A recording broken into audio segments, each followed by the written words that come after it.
मैंने 2 महीने बड़ी सख्त मेहनत की है, 2 ढाई महीने। मैंने लीगल टीम ने, अली ने, इनकी टीम ने, सब ने, हमने मिलकर बड़ी सख्त मेहनत की है। मैं सीरियसली आपको बता रहा हूँ कि मेरे दिमाग में ज़िद के अलावा और कुछ नहीं है, ये ज़िद है। मैं कुछ गलत कर नहीं रहा। देखिए, अगर मैं झूठ बोल रहा हूँ या मेरी खबरों में कहीं पे आपको लगता है कि ये हक़ाइक़ से मुनाफ़ी है, तो उस पे केस बना देना। क्या आपको लगता है मैं दहशतगर्द हूँ? मेरे पे दहशतगर्दी का पर्चा है। क्या आपको लगता है मैं सरकारी महकमे में कोई ऑफिसर था और करप्शन करता था? मेरे पे एंटी करप्शन का मुकदमा है। अभी मुझे जो ठीक लग रहा है मौके वो मैंने लिया। आपको पता है 2014 में जब मेरी नौकरी गई थी, क्यों गई थी? वापस आ गए। कैसा रहा ये 2-3 दिन का आपका झटका जो था? किस तरह आप इसे अगर बताना चाहें और 2-4 दिन के आप अगर इन बातों को रिकॉर्ड पे लाना चाहें तो क्या था ये सारा? नहीं, ज़्यादा जो झटके वाली और तकलीफ वाली चीज़ है वो ये है कि मैं हज पे जा रहा था, मुझे उस पे रोका है। ये अफसोसनाक है। मुझे गिरफ्तार होने के बाद भी लगता था ये मुझे वापस ले जाएंगे एयरपोर्ट पे। आखिरी वक्त तक मुझे ऐसा लगता था कि ये इस लेवल तक रियासत गिर नहीं सकती। मुझे लगता था मुझे लेके जाएंगे वापस एयरपोर्ट और मुझे जहाज़ में बिठा देंगे। शायद कोई वार्निंग दें या कोई बात करें या कोई रिक्वेस्ट कर लें या कोई, मुझे आई डोंट नो क्या वो करते, लेकिन या कोई और श्योरिटी मांग लेते। मेरे दिमाग में मल्टीपल चीज़ें चल रही थी, लेकिन एक मुझे वो बार बार आता था ख्याल कि ये मुझे ले जाएंगे एयरपोर्ट। बट फिर वो मुझे एक पुलिस वाले ने आके बताया कि सर आपकी फ़्लाइट जो है वो टेक ऑफ करनी है, टाइम हो गया है। मेरे पास वो घड़ी नहीं थी, मैं तो आराम में था। तो फिर उसने मुझे बताया, उसने कहा सर फ़्लाइट आपकी टेक ऑफ करनी तो अब आप बाहर तो फ़िलहाल नहीं जा सकते। है। तो आप अपना अपना जो प्रोसेस है सारा कानूनी कंटेम्प्ट में अब जाएँगे, हाई अरे कोर्ट जो रूटीन की जाएँगे, लाइफ है वो तो मैं यहाँ इस्लामाबाद जी या रहा था ना। जो रूटीन की लाइफ है वो मैं यहाँ जी रहा था। इस बीच में 2010 में 2022 में हज करना था, 23 में करना था, नहीं हो पाया। 2024 में अब मैं कोशिश कर रहा था। तो मैंने 2 महीने बड़ी सख्त मेहनत की है, 2 ढाई महीने। मैंने लीगल टीम ने, अली ने, इनकी टीम ने, सब ने, हमने मिलकर बड़ी सख्त मेहनत की है, 2 ढाई माह। और मैं तकरीबन कोई 3 हफ्ते इस्लामाबाद में भी, मैं 2-3 हफ्ते इस्लामाबाद में रहा हूँ और यहाँ पे रेगुलर अदालतों में जाता रहा हूँ। तो और भी बहुत सारे दोस्तों ने बड़ी मेहनत की, सिद्दीक जान ने, उस्मान ने, अवैस ने, बाकी जो दोस्त वहाँ पे इस्लामाबाद में मौजूद थे वो सारे लगे रहे।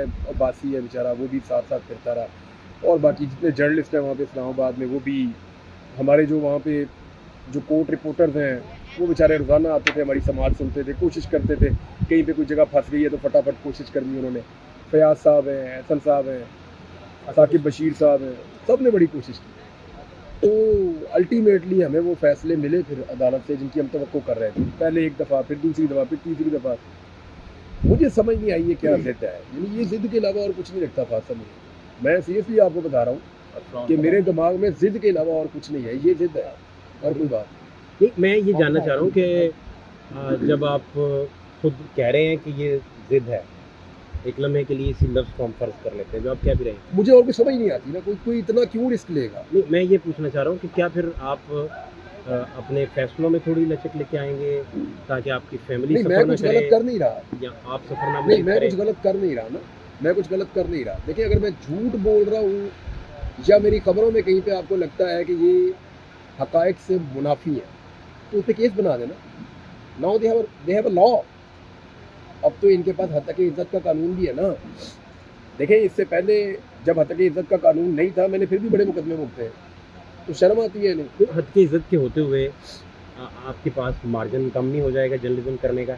तो आप देखें, आपकी मेरा तो अगर चैलेंज है ना कि इनके पास ये कानून है ना, बनाए केस, इस पे भी बना लेना।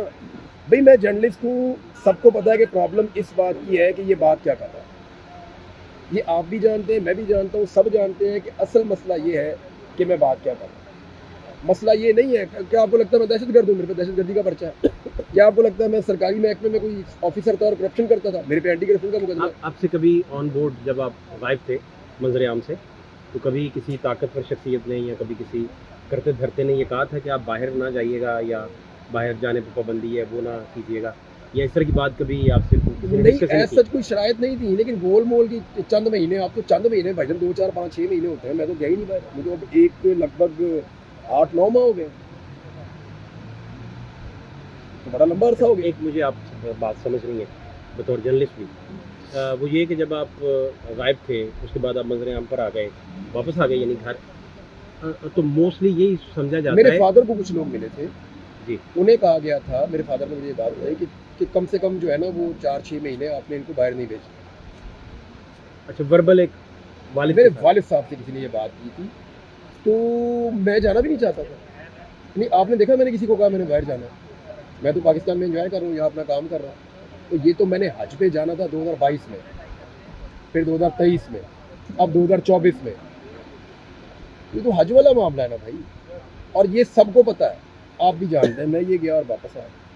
मैं इससे पहले 3 दफ़ा देखे, साबिर शाकिर साहब जब पाकिस्तान से गए या बाकी सहाफ़ी गए, उसके बाद मैं 3 दफ़ा बाहर गया हूँ और तीनों दफ़ा वापस आया।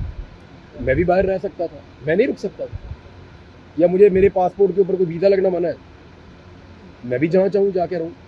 भाई मैंने रहना ही नहीं है, सबको पता है कि अब पाकिस्तान जो है। यंग लॉट है, ये पॉपुलर जर्नलिज्म में और जर्नलिज्म में आपको आइडियलाइज करें, या ये डिफरेंशिएट कैसे करेंगे कि पॉपुलर जर्नलिज्म और जर्नलिज्म, इसमें इसको थोड़ा अगर आप गाइड कर दें। यार मुझे तो देखें फाद, मैं आपको बताऊँ, मैं इस सोच में पड़ता ही नहीं। मुझे जो ठीक लगता है मैं वो कर रहा हूँ। देखिए, मुझे इस सोच के अंदर अपने आप को ज़्यादा एंगेज करना ही नहीं है। मैं कोई नौकरी थोड़ी कर रहा हूँ, मैं कोई नौकरी दे भी नहीं रहा। सारे ये कहते हैं कि भी नौकरी आपने करनी है तो आपके लिए एक एनओसी दरकार होगा, और वो एनओसी जब आपका आ जाएगा तो हम आपको नौकरी पर रख लेंगे। आप अभी तनख्वाह लेना चाहते हैं तो हमसे ले लें, लेकिन ये वादा कर लें कि आप हमारे ही चैनल पे आए। मुझे कई लोगों ने ये ऑफ़र किया, कई लोगों ने मुझे ये ऑफ़र किया। बात ये, मैं इस कैलकुलेशन में पढ़ता ही नहीं, शुरू से ही नहीं पढ़ता हूँ। जितना आप मुझे जानते हैं, आपको भी आइडिया है कि कैलकुलेशन के साथ मैं काम ही नहीं करता। कोई भी काम कैलकुलेशन के साथ नहीं करता। ये तो मेरा सहाफ़त है या बाकी मेरी ज़िंदगी के बाकी जो सारे काम है, मैं कुछ कैलकुलेशन कर, जो मुझे ठीक लगता है मैं वो करता हूँ और अल्लाह पे छोड़ता हूँ। अभी मुझे जो ठीक लग रहा है मौके वो मैंने लिया। आपको पता है 2014 में जब मेरी नौकरी गई थी, क्यों गई थी? मुझे उस वक्त पुश किया जा रहा था कि धरने को सपोर्ट कर, इसको बड़ा बड़ा करके दिखा, बड़ा बड़ा करके दिखा।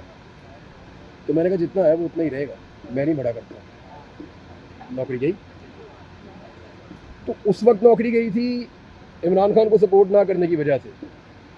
आज गई है कि उसके मौके को मैंने सपोर्ट किया। आपको याद है पक्के तरीके से कि आपका कॉन्फ्लिक्ट जो है रियासत के साथ या रियासती इदारों के साथ, वो किन वजूहात की वजह से शुरू हुआ? या देखिए, आपको मेरा लगता है नहीं शुरू कि- हुआ भाई, I am on the same track.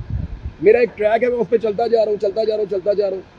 ये आए, इन्होंने ट्रैक को ज्वाइन किया और फिर ट्रैक से हट गए। तो भाई मेरा इसमें क्या कसूर है? देखिए, मैं ये बात कहता हूँ कि भाई मेरा ये ट्रैक है, मैं इसके ऊपर चल रहा हूँ। मैं तो किसी को कुछ नहीं कह रहा, मैं अपना काम कर रहा हूँ। बहुत सारे, और देखिए हर एक की अपनी अपनी ओपिनियन होती है ना। हमारे यहाँ पे बहुत सारे साथी हैं, उनकी ओपिनियन में